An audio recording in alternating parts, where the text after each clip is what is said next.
Hi friends, welcome to Zaag Zoog Kitchen. இன்னைக்கு நம்ம Zaag Zoog Kitchenல பார்க்க போறது எல்லாருக்கும் ஃபேவரட்டான KFC Style Crispy Fried Chicken Recipe தான் பார்க்க போறோம். கடையில நிறைய காசு கொடுத்து வாங்காம KFCல சாப்பிடுற அதே டேஸ்ட்ல கிறிஸ்பியா நம்ம வீட்லயே ஃப்ரைடு சிக்கன் ஈஸியா ரெடி பண்ணிடலாம். இது வெளியே நல்ல கிறிஸ்பியாவும் உள்ள ஜூசியாவும் KFCல சாப்பிடுற அதே டேஸ்ட்ல இந்த ஃப்ரைடு சிக்கன் பண்ணியிருக்கேன். இத குட்டி குழந்தைங்கள்ல இருந்து பெரியவங்க வரைக்கும் விரும்பி சாப்பிடுவாங்க. பிகினர்ஸ் கூட இந்த ஃப்ரைடு சிக்கனை ஈஸியா செஞ்சிடலாம். வாங்க ஃப்ரெண்ட்ஸ், இந்த KFC style crispy fried chicken எப்படி செய்யணும்னு பார்க்கலாம். ஃப்ரெண்ட்ஸ், இந்த வீடியோ உங்களுக்கு பிடிச்சிருந்ததுன்னா லைக் பண்ணி ஷேர் பண்ணுங்க. சப்ஸ்கிரைப் பண்ணாதவங்க சப்ஸ்கிரைப் பண்ணிட்டு பெல் ஐகானையும் கிளிக் பண்ணிக்கோங்க. இந்த வீடியோ உங்களுக்கு பிடிச்சிருந்ததுன்னா வீடியோக்கு ஒரு லைக் கொடுங்க ஃப்ரெண்ட்ஸ். நான் போனுள்ள சிக்கன் 750 கிராம் எடுத்திருக்கேன். நீங்க ஸ்கின்னோடவும் எடுத்துக்கலாம், ஸ்கின் இல்லாமல் எடுத்துக்கலாம். ஒரு லெக் பீஸை மட்டும் நான் ஸ்கின்னோட எடுத்திருக்கேன். இதுல இந்த மாதிரி கட் கொடுத்து எடுத்துக்கணும். மற்ற 2 லெக் பீசஸ்லயும் இந்த மாதிரி கட்ஸ் கொடுத்து எடுத்துக்கிறேன்.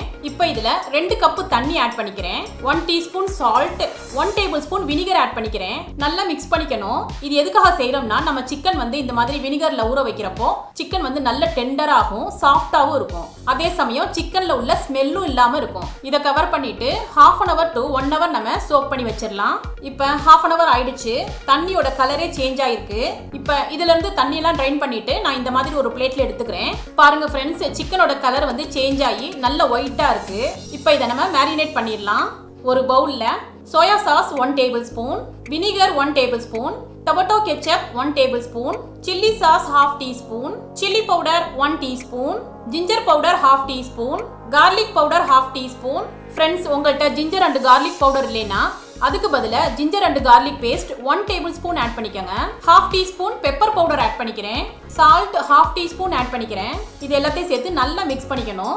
இப்போ இதில் நான் சிக்கன் ஆட் பண்ணிக்கிறேன். சிக்கன்ல மசாலா கோட் ஆகிற அளவுக்கு நல்லா கலந்து விட்டுக்கணும். இப்போ லாஸ்டா ½ கப்பு மட்டும் மில்க் ஆட் பண்ணிக்கிறேன்.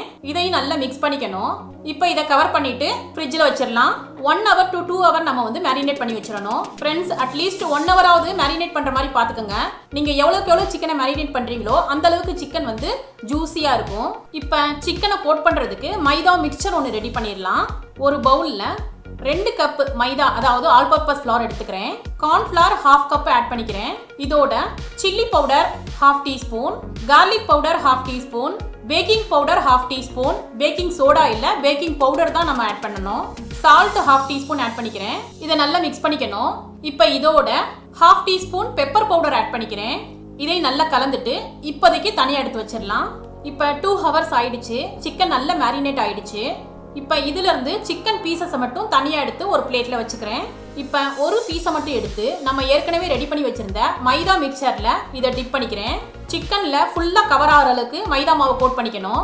பாருங்க ஃப்ரெண்ட்ஸ், இந்த மாதிரி கோட் பண்ணதுக்கு அப்புறம் சிக்கன்ல உள்ள எக்ஸஸான மைதாவை இந்த மாதிரி உதிர்த்து டஸ்ட் பண்ணிக்கணும். இப்போ இதை உடனே சில்டு வாட்டர்ல நம்ம டிப் பண்ணிக்கணும். இதை 5 seconds மட்டும் டிப் பண்ணா போதும்.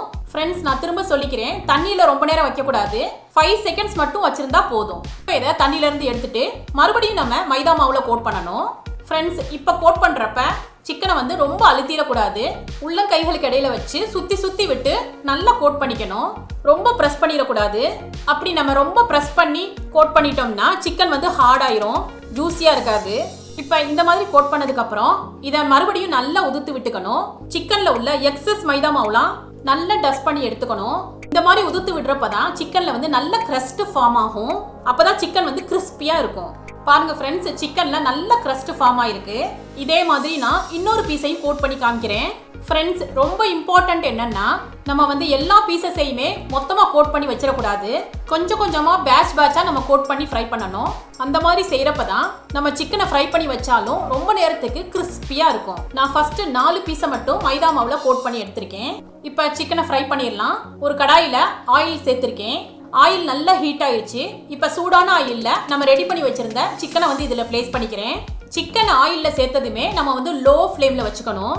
ஃப்ரெண்ட்ஸ், நான் திரும்ப சொல்லிக்கிறேன், சிக்கனை சேர்த்ததும் லோ ஃப்ளேம்ல வச்சு தான் நம்ம குக் பண்ணணும். அப்பதான் சிக்கன் வந்து உள்ள நல்லா குக் ஆகும். 2 நிமிஷம் ஆனதும் இப்போ நம்ம திருப்பி விட்டுக்கலாம். நல்லா திருப்பி விட்டு லோ ஃப்ளேம்ல வச்சு கோல்டன் ப்ரௌனா ஃப்ரை பண்ணிக்கணும். பாருங்க ஃப்ரெண்ட்ஸ், சிக்கன் நல்லா கோல்டன் ப்ரௌனா ஃப்ரை ஆயிடுச்சு. சிக்கன் மேல பார்க்கவே நல்லா கிரஸ்ட் ஃபார்ம் ஆயிருக்கு. சிக்கன் நல்லா கிறிஸ்பியா இருக்கு. இப்போ இதை நம்ம எடுத்துடலாம். இதே மாதிரி நான் எல்லா பீசஸையுமே ஃப்ரை பண்ணி எடுத்துக்கிறேன். ஃப்ரெண்ட்ஸ், நம்ம செஞ்ச இந்த ஃப்ரைடு சிக்கன் KFCல சாப்பிட்ற ஃப்ரைடு சிக்கனோட டேஸ்ட் அப்படியே இருக்கும். நல்லா கிறிஸ்பியா இருக்கும்.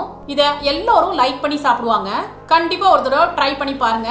ஃப்ரெண்ட்ஸ், இந்த KFC style fried chicken recipe உங்களுக்கு பிடிச்சிருந்ததுன்னா நீங்க ட்ரை பண்ணி உங்க எக்ஸ்பீரியன்ஸை கமெண்ட்ல ஷேர் பண்ணுங்க. சுவையான சமையல், சுகமான வாழ்வு. தேங்க்யூ.